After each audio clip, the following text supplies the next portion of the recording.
During this session I'll be talking about air resistance, explaining what it is and explaining the impact it has on motion and how this culminates in the creation of something known as terminal velocity.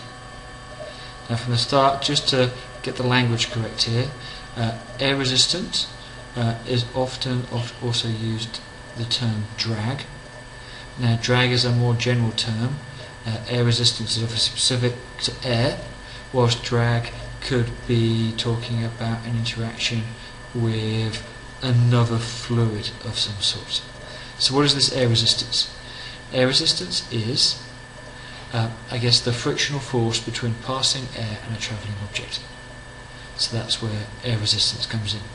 And we could obviously replace is the frictional force between the passing, whatever fluid it's passing through, and a travelling object would correctly describe drag. Air resistance increases as the surface area increases, so that's important. And it also increases as the velocity increases. So the greater the velocity, the greater the air resistance. And this has a very, very important feature because it's the cause of something known as terminal velocity. So let's talk about terminal velocity.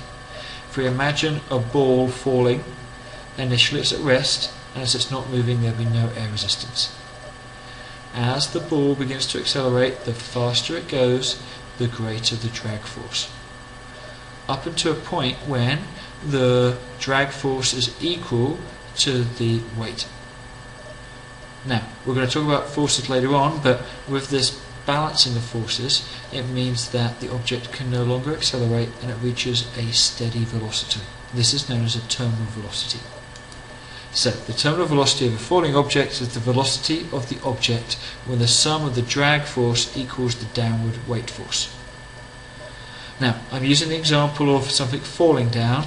Just remember this could also occur with a car travelling along the ground, and what we see here is the terminal velocity would occur when the thrust force is equal to the drag force due to the air resistance. And again, would have a similar terminal velocity situation.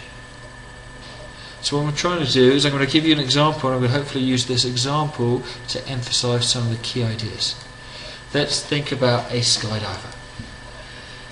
The skydiver's just jumped out of the plane, and what happens here is we've got some initial weight. The weight doesn't change in any way, but to start off with, there is no air resistance whatsoever because he's at rest. As he starts to fall and accelerate, this air resistance increases and increases up until the point when the weight and the air resistance are opposite and equal. So that means that it's reached a terminal velocity, there'll be no more acceleration. So let's see if we can apply this to some words now. I'm going to pull them up and just read them through and think about if you can solve or fill the gaps. At the start of his jump, the air resistance is negligible, so he accelerates downwards. As his speed increases, his air resistance will increase. Eventually, the air resistance will be big enough to balance the skydiver's weight. At this point, the forces are balanced, so his speed becomes constant. This is called terminal velocity. Let's extend this bit of thinking here. It's the same task. My skydiver now pulls a parachute, so this dramatically increases the surface area, so it causes a dramatic increase in air resistance. Now what we have here is there's more air resistance than there is weight. Now this does not cause the parachutist to suddenly fly up into the air.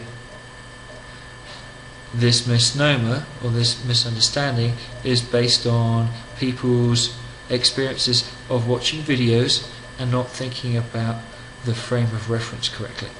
What happens here is, as the air resistance is greater than the weight, it causes the parachutist to deaccelerate, just to slow down. As he slows down, what we see is that the air resistance reduces up until a point when he reaches a new terminal velocity, and this terminal velocity is much lower than before, making it safe enough for my parachutist to land. Same as before, here's some descriptive sentences. When he opens his parachute, the air resistance suddenly increases, causing him to start to slow down. Because he is slowing down, his air resistance will reduce again until it balances his weight. The skydiver has now reached a new, lower terminal velocity, and that of course makes it safe enough for him to land. Let's just try and apply this situation to a velocity time graph. So think about velocity time graph of a parachutist.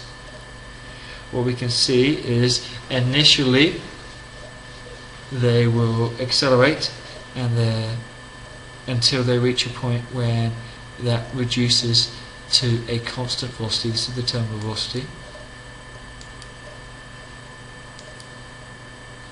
Now, when we pull the parachute, we'll see that the diver will slow down until it reaches a new lower terminal velocity before hitting the ground. Now, this works very, very effectively on planet Earth because there's air resistance. Think about what happened if a parachutist jumped on the moon. Because of the lack of air resistance there, what we'd see is on the moon the parachute wouldn't have any impact whatsoever, and they'd just go faster and faster and faster until there'd be an eventual splat at the end. I hope this helps you understand the concepts of air resistance and terminal velocity.